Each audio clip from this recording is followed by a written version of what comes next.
Welcome, welcome. This is Marnie Swedberg. I'm excited to have you with us today for an interview with Kristen Stieffel on the topic that is called How Editors Think. During this interview, we're going to talk about the importance of editing and revision, why you must know your target audience, and also some insider tips for navigating the publishing industry.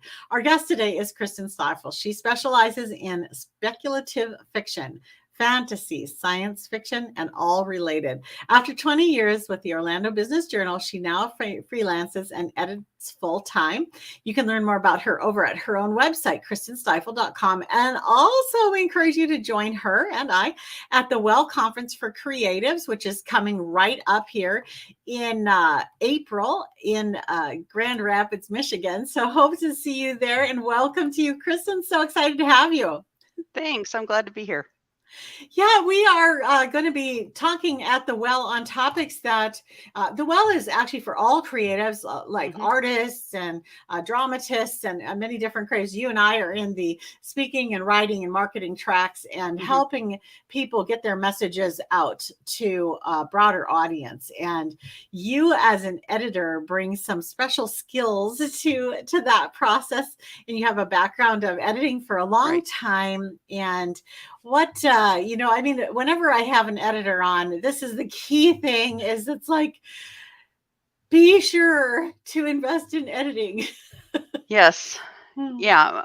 I'm kind of on a mission to teach writers how to edit, because we so often emphasize the importance of editing, and we say things like, good writing is revision, and okay, but then we never actually teach the writers how to edit. So writers think editing is just reading your manuscript over and over again until there are no more mistakes in it, and you can do that infinitely forever and never actually submit a manuscript for publication.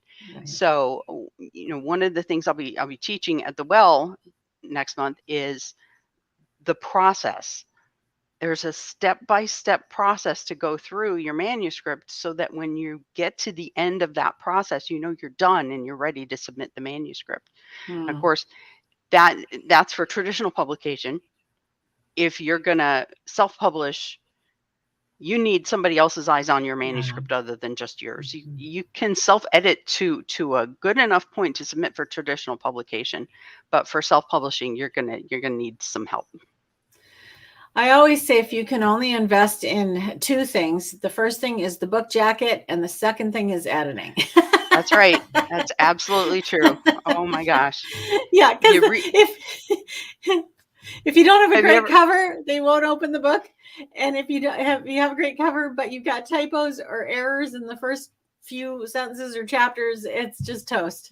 Yeah. Have you ever read, the 1 and 2 star reviews on books in your genre? Exactly. And you'll find out how much editing matters to the readers, because when it's missing, they will complain. Yeah, it just takes and what I say, even for a really great author, it takes a book from good to great. Right. And sometimes it takes a book from really awful to good. So, yes. Just because it's just unreadable for people who read all the time. You know what you're expecting. You have a standard in your head of what you're expecting. And when the book doesn't measure up, then it's just very difficult to continue to read it. That's right. Yeah. Yeah. A lot of readers, especially the really voracious readers, they know from experience what good writing looks like. And if it's missing, they'll go on to the next thing, because there's a million books out there for them to choose from. Literally millions and millions and millions of books. That is not an exaggeration. It's literally millions. Yeah. And the editing is so key, and there's several ways that you can be edited as well. For everything from the technical details to the technical, making sure that all of the punctuation and everything is right. There's a lot of editing that goes into a book. I don't want to just stay on that topic too long. I want to move forward right now and talk about understanding a target audience. And when you say that, I have in my mind, the picture of the gal that I'm writing to right in front of me, like that. As you think about it, how do you actually write to a target audience? What I recommend that people do is actually think of a real person whom they actually know that's the kind of person that will read this book. And that could be their child, that could be their spouse, that could be their friend, that could be somebody they know at church, but a specific person. And if you can keep that person in mind when you're writing the book, with me, a lot of times it's my critique partners or people who I know have read my previous book. And I'll think, oh, Kayla's going to love this scene when she reads it. So, I have to remember to put this in because she likes it when I do that. And things like that, because having a specific person in mind, marketers will sometimes talking about creating, the avatar of your imaginary ideal reader.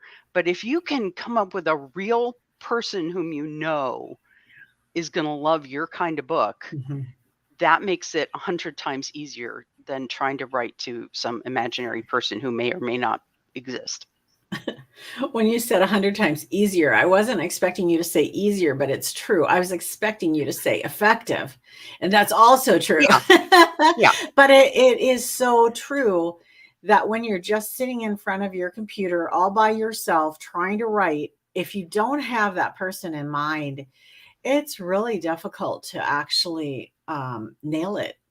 Yeah, that's one of the things I think that makes writing the first book really hard is you're usually writing it for yourself, so you can kind of get away with anything. But then again, you also don't have a target that you're aiming for. And when you have that target that you're aiming for, it's a lot easier to accomplish things. Yeah.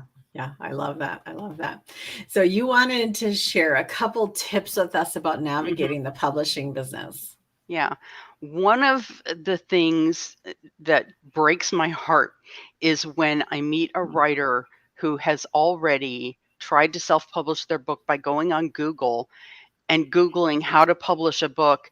And the top answer on Google is always going to be some company that's going to charge them $10,000 or $20,000 for the privilege of publishing their book. And they wind up with 1,000 hardcover books in their garage and no idea how to sell them. And it really, really frustrates me that there's tons of information out there about how to actually publish a book, either how to go through the traditional publishing process of finding a publisher who will pay you to publish your book. I once told somebody that, oh no, the publisher will pay you. And his eyes just got really big because it had never occurred to him that someone would pay him to publish his book. And I'm like, well, they're going to take a cut, but that's how they make their money. They take they pay you for the book. Right. And then they take a cut of sales. He was like, oh, wow, that's never occurred to him that that's how it might work. The problem is that the information is out there, but it's buried in the search results under all these companies that are gaming their SEO to take advantage of people who don't understand how the publishing industry works. Yeah. So let's just talk about that for a minute. So there's, there's traditional publishing, there's indie publishing, and there's self-publishing, and they're each have their pros and cons for sure. There's nothing wrong with doing any of them. And, they all have their uses. They do. Yeah. The biggest problem is that new writers don't know what to look for. Yeah. And if you're going to hire someone if you're going to pay someone to publish your book for you, you should know the value of what you're paying for. And so the biggest problem is not, oh, there are people out there charging to publish your book for you. The problem is they're charging 10 times what it actually costs to publish a book. Okay. It's not the service, it's the price point. Okay. And so, a good cover is going to cost you, anywhere from hundreds to $1,000, depending on the experience of the artist you're getting and whether, are they doing it with stock photography? Or are they creating a new illustration just for you? And it can cost $1,000 or $2,000 to have an editor professionally edit your book, depending on what shape it's in when they get it and their level of experience and how long the book is, because a short book is going to be cheaper to edit than a long book. You're hiring me to edit your 100,000-word epic fantasy novel. It's going to be a couple $1,000s. But if you have a 50,000 word how-to book, that's going to be a lot less. So, and then a lot of times these companies that are overcharging for publishing services are claiming they're going to give you all kinds of marketing support, and then their marketing support is like a PDF document telling you all the things that you can go do to market your book, and they're not actually going to provide you with your printed materials, or they're not going to arrange radio interviews for you, or you're on your own, but they'll give you a to-do list. Yeah. So I feel like what you're cautioning people here is that there are some organizations out there that look really great, but they aren't really going to do for you what they're claiming. And it's, just do your due diligence. I just would say, And the key is to look for information about what it costs to provide the service that they're providing. If you hire a book publicist, you're going to be paying thousands of dollars. So if you're paying thousands of dollars to a subsidy press to print your book for you, are they really going to provide thousands of dollars worth of publicity? Or are they just going to hand you a to-do list and you're on your own? So it's making sure that you're getting the value of what you're paying for.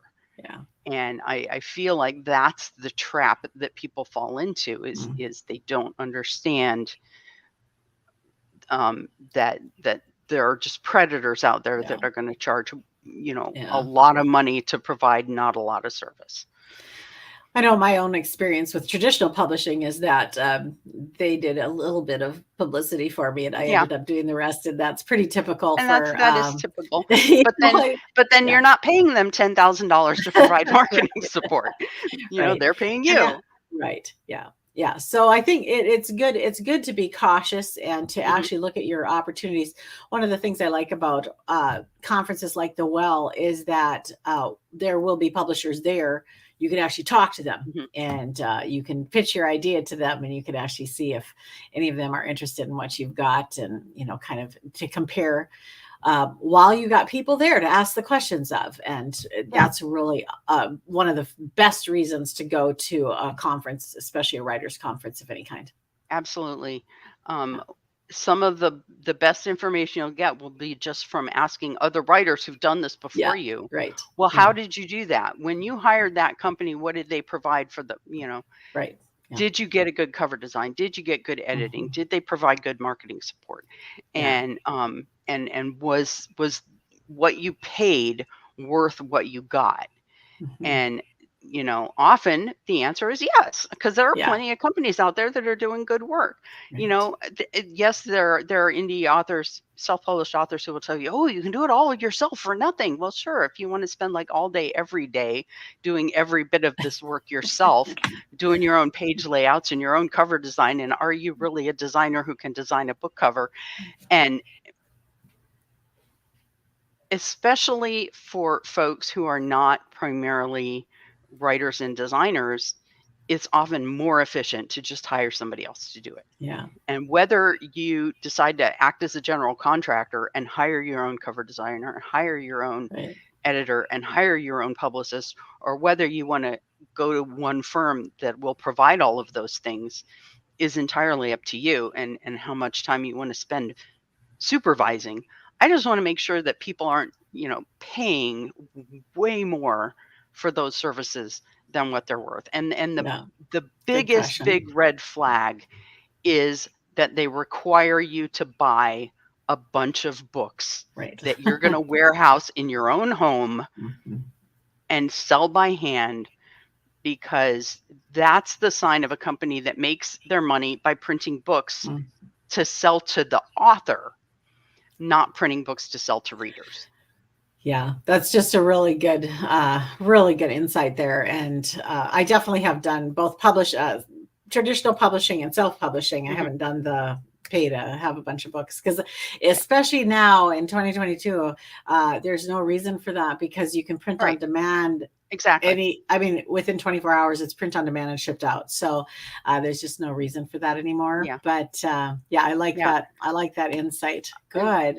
I've done the same. I've some of my books are traditionally published, some of my books are Yeah. self-published, Yeah. and I have worked as a freelancer for companies that provide publishing services to authors. Yeah. So I've seen the good ones from the inside and Yeah. how they, they'll line you up an editor you can afford, and they'll line you up a good cover designer, Mhm. and they're not Yeah. going to charge you $10,000 for a list of things to do for your own marketing. And they're not gonna sell you 1,000 books that you have to pay them for. Right. So for example, my publisher, one of my publishers of my traditionally published books, is always, every time I order a batch of books, the books come from Ingram, Yeah. which is one of the big Right. book printers. Yeah.